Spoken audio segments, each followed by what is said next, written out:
VOWR800.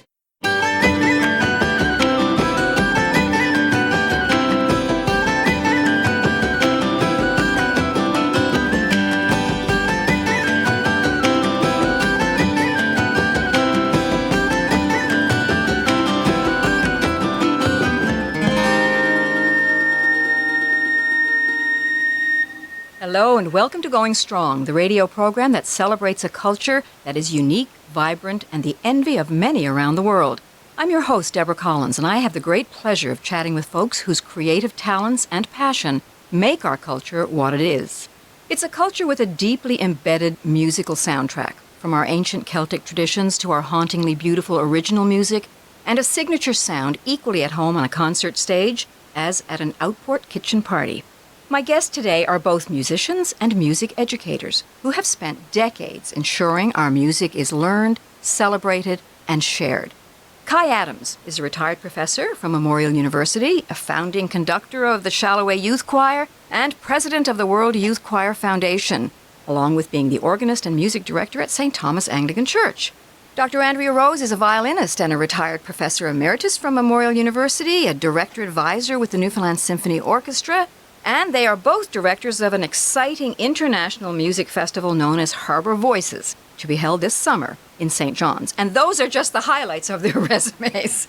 Welcome, Kai and Andrea. It's good to have you here. Oh, thank you for having us. It's a delight to be with you.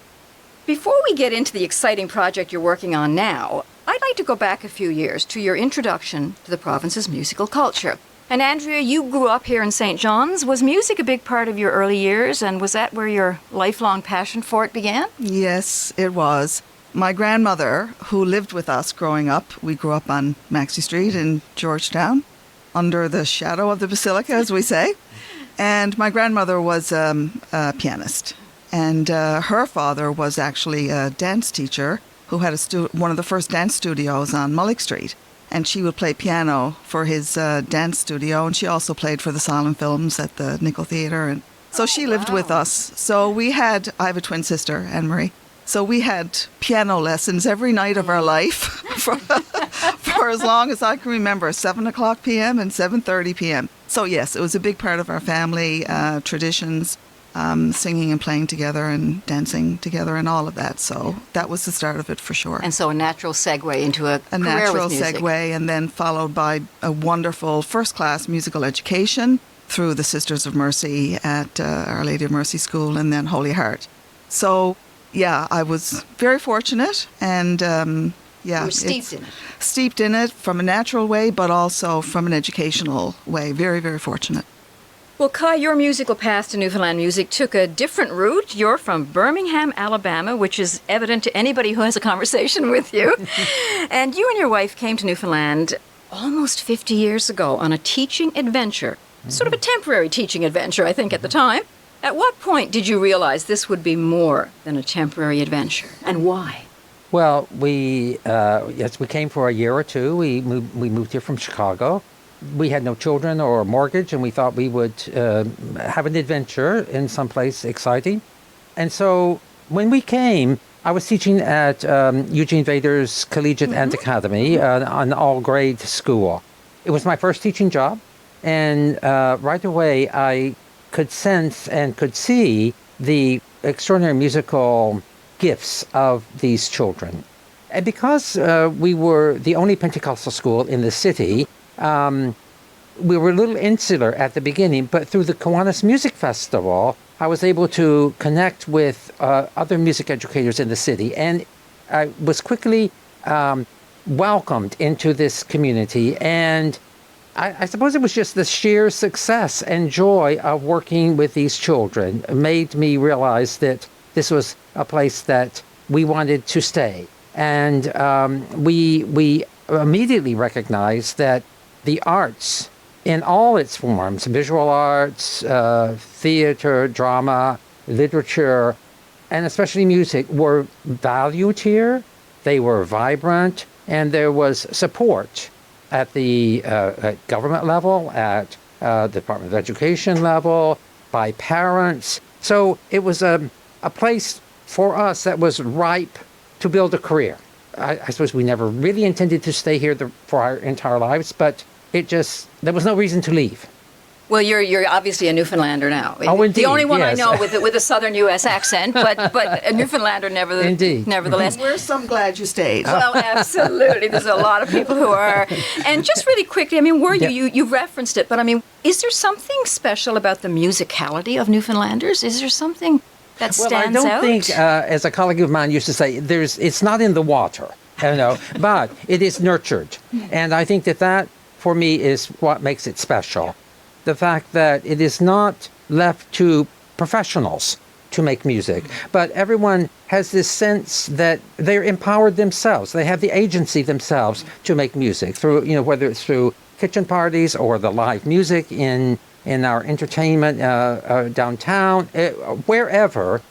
That has been really supported, in particular in the school system, because Newfoundland and Labrador is still one of the few provinces where we have specialists in the primary elementary grades. Some provinces never had that luxury, but that has been really valued. Sometimes there have been periods when we've had to really fight for it to continue, but I think it's the nurturing that goes hand in hand with a natural talent, I would say. And it's so much a part of our culture anyway. And I mean, our musical roots, of course, are Irish, English, French, and Scottish. But I think our music is also infused with something unique to Newfoundland, the salt sea air, our sense of humor, our sheer chutzpah, clinging as we have to a rock in the North Atlantic, Andrea, how would you describe our musical culture? Oh, my goodness. Briefly, It's going back to my doctoral dissertation many years ago. One of the first phrases I used when I was writing and researching that was that culture is us. Culture is the people, of the people, by the people, and things like that. So I think Kai's point about the nurturing of it and individuals being given agency and all of that kind of a thing to feel that they're a part of culture in the making, that is not something that's static or handed down and preserved only or just reproduced, whether it be folk traditions or classical traditions or whatever it may be, that there's contemporary culture. It's always active and in the making. So we use the term culture in the making. And I think that's been one of the most beautiful things about Newfoundland and Labrador is that we're a small province, very connected province despite our geographical isolation at times. Because we're a small population, there's a lot of crossover between people, musical genres, musical contexts. So one day you're in the church, the next day you're on a concert hall, the next day you're playing on the waterfront, the next day you're at a party singing "Oh Danny Boy," whatever it is. So that interconnectedness, I think, has really given space for people feeling like I'm a maker of culture. I can be a part of making our cultural history, and the culture is contemporary, it's now, and it's in the future. It's just not, because very often culture is understood as something in the past or preserved or static. Trying to hang on to. Right. That's right. Yeah. But so I think that culture being us and we're alive and active is really an important piece of it. And of course, now our music can be found just as easily in a chamber music hall or orchestral setting, as in the spoons and squeeze box of a kitchen party. You were both professors at Memorial and very much involved in music. What does an academic setting do to or for our musical traditions? Well, I think Andrea should answer that first because she was in the first graduating class of Memorial University School of Music. Oh gosh, yes, it's all coming back to me now. So I guess it enhances it. I won't say it gives it credibility because it had credibility. Well, we loved music, but music without learning about it and gaining knowledge and gaining skills and techniques and understandings of not just one genre, but many, many genres, the history of it, so that you could feel a part of it to the future and all of that. So one of the things that formal music education in schools or in universities does is give people tools and understandings and knowledge to enrich their appreciation of music, but also to help them in the making of it. So for me, that kind of formal music education, it gave me a path and a forum for actually making music and not just being an observer and appreciator of it, which is important too. Yes. And in terms of music education, One thing I've really enjoyed over the decades of teaching at Memorial is this sort of ability to have music teachers or university students who have grown up in the system, and then, they come together to explore how they can impart what, lit a fire in their belly in terms of music. Because we're the only university in the province, it really creates a community of music educators that is really quite strong, even though we have people, in some very small places. But there's a strong connection through that academic program that they entered. And such great joy in the process and all of that. And I think maybe that's a nice segue into our first piece of music, something that you requested, Andrea, Saltwater Joys. How does that resonate with you? Oh my gosh, there are so many songs. So when you asked me to select one, it was like, oh my goodness. But yeah, Saltwater Joys has always stuck with me for a couple of reasons. Number one, it was recorded in 1990, made by Wayne Chalk and recorded by Buddy What's-His-Name and the other fellas. But it was in 1990 that I graduated from my doctoral program in the United States. And I was in a time of having to make decisions. There were job offers at other universities. I remember the University of Idaho at Boise. Is it Boise State University or something like that? And so I was trying to make these decisions. What am I going to do? And I made a very conscious decision that I was going to come home. And if I was going to work and be a musician and to help develop things and grow things from where they were already, that I wanted to do it at home with my people. Which is what the song says. Exactly. Yeah. So one of the verses, I was born down by the water. It's here I'm going to stay. I've searched for all the reasons why I should go away. But I haven't got the thirst for all those modern day toys. So I'll just take my chances with those saltwater joys. Oh. Now you made me cry. But that just speaks to the power of music, It does. Doesn't it? Yeah. And home. And so let's listen to Buddy What's-His-Name, the other fellas now, and Saltwater Joys.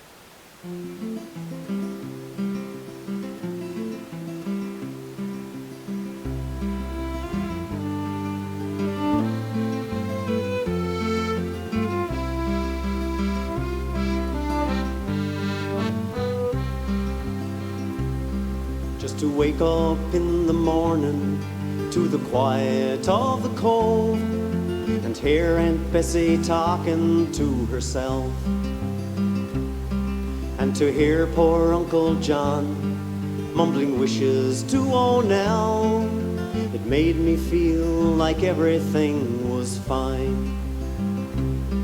I was born down by the water, it's here I'm gonna stay.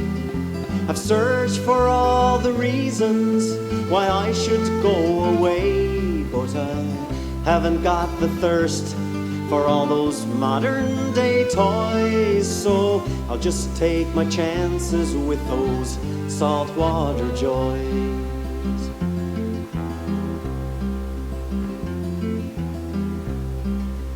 Following a little brook as it trickles to the shore in the autumn when the trees are flaming red,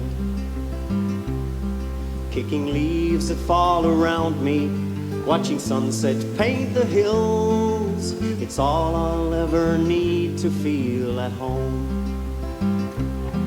This island that we cling to has been handed down with pride by folks who fought to live here, taking hardships all in stride. So I'll compliment her beauty, hold on to my goodbyes, and I'll stay and take my chances with those saltwater joys.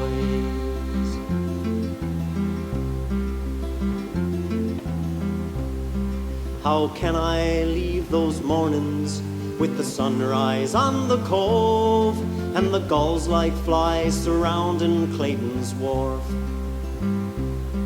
Platter's Island wrapped in rainbow in the evening after fog. The ocean smells are perfume to my soul. Some go to where the buildings reach to meet the clouds, where warm and gentle people turn to swarm in faceless crowds. So I'll do without their riches, glamour and the noise, and I'll stay and take my chances with those saltwater joys. Some go to where the buildings reach to meet the clouds, where warm and gentle people turn to swarm and faceless crowds. So I do without their riches, glamour and the noise, and I'll stay and take my chances with those saltwater joys.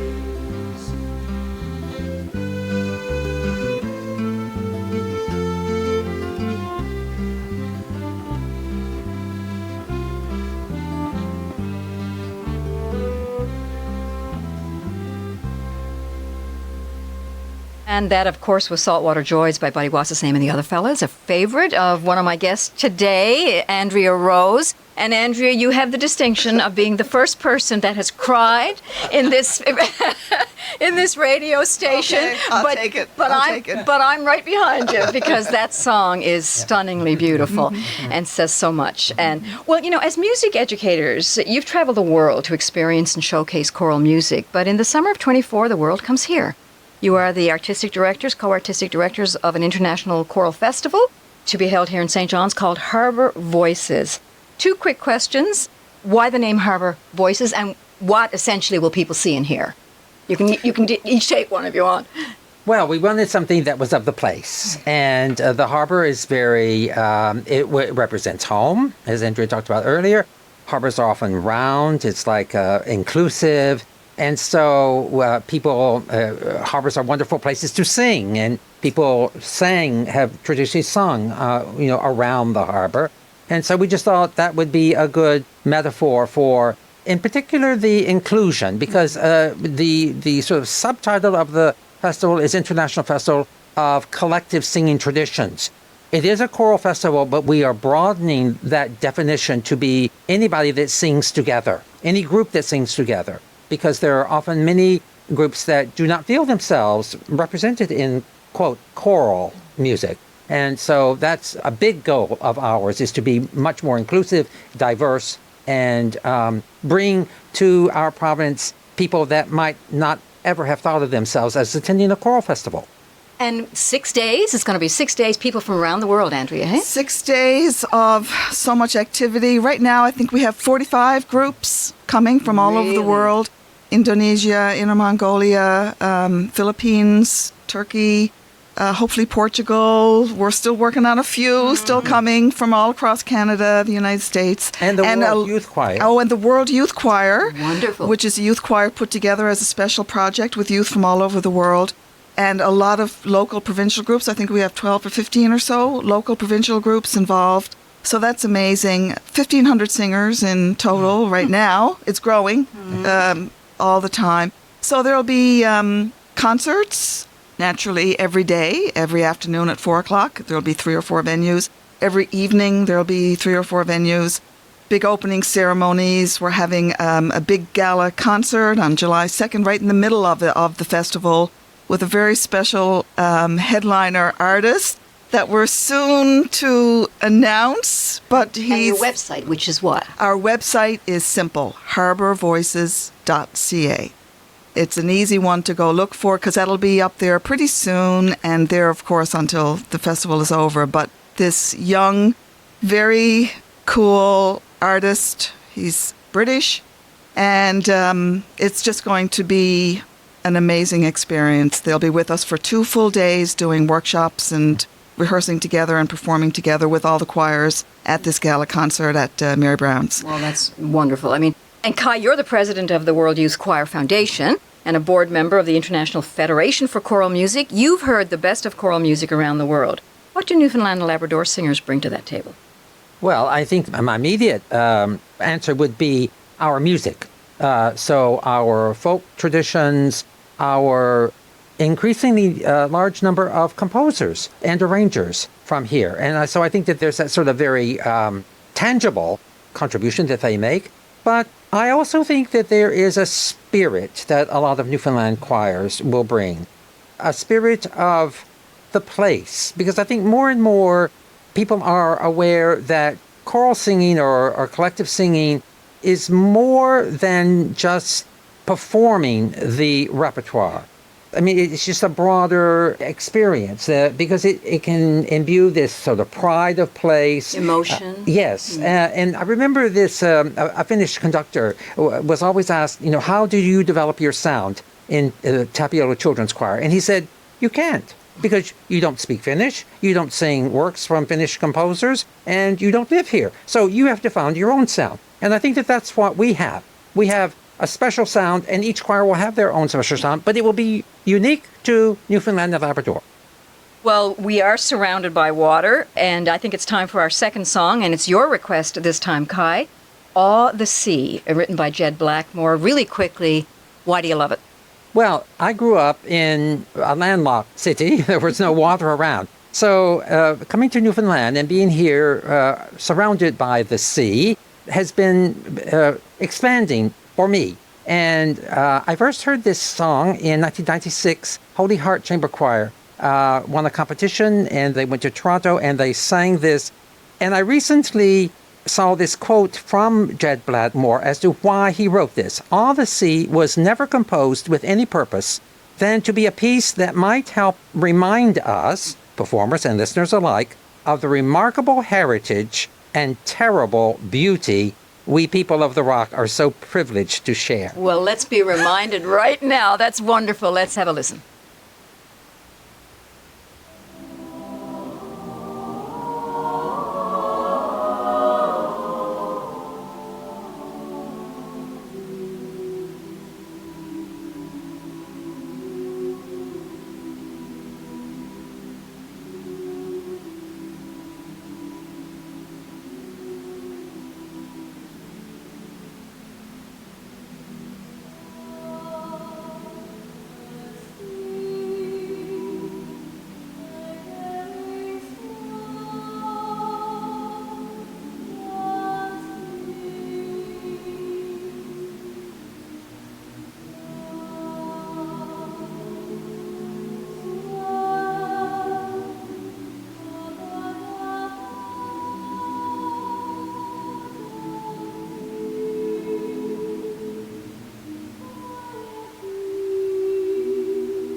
And that was Awe the Sea, a favorite of Kai Adams, one of my guests today. He's here with Dr. Andrea Rose, both music educators. And, we've only got a couple of minutes left. I can't believe it. But it seems to me your retirement has simply allowed you to move on to many other musical endeavors. I'm going to ask you each a double-pronged question.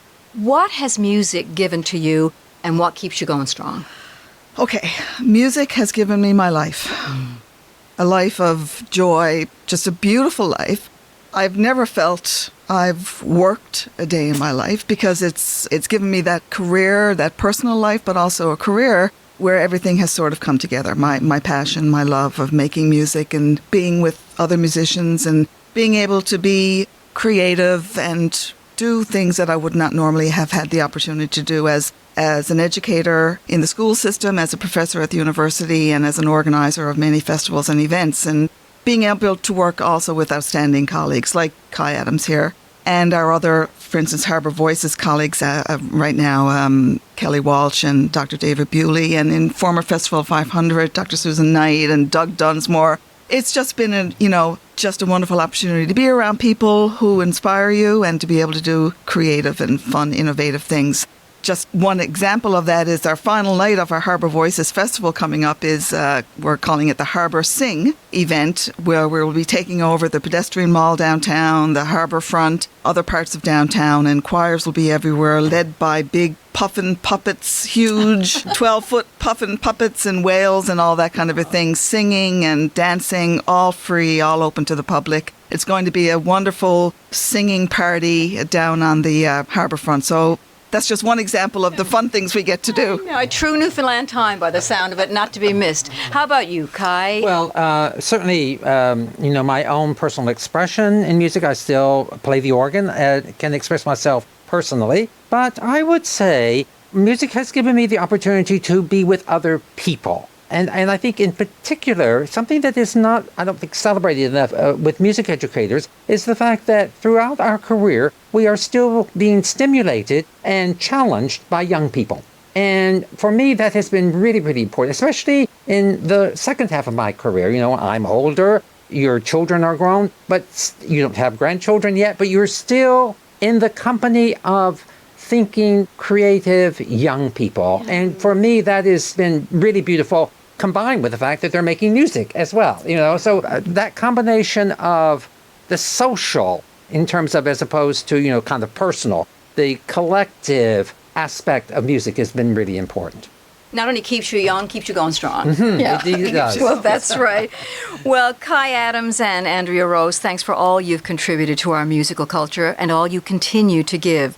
Thanks for deciding to stay here in Newfoundland, Kai. And to Andrea for deciding not to leave. And thanks to you both for being here to tell us all about it. Oh, thank you for having us. Thank you so much. And that is going... Congratulations on your show, by the way. Thank you. It's a wonderful contribution to radio shows and the content that you've done. Congratulations and thank you. Well, it's been an opportunity to connect and reconnect with folks like yourselves, so it's been a joy. And that is going strong for this week. Thanks to all of you for listening. My name is Deborah Collins, inviting you to tune in again next Tuesday evening at 7:30, right here on VOWR.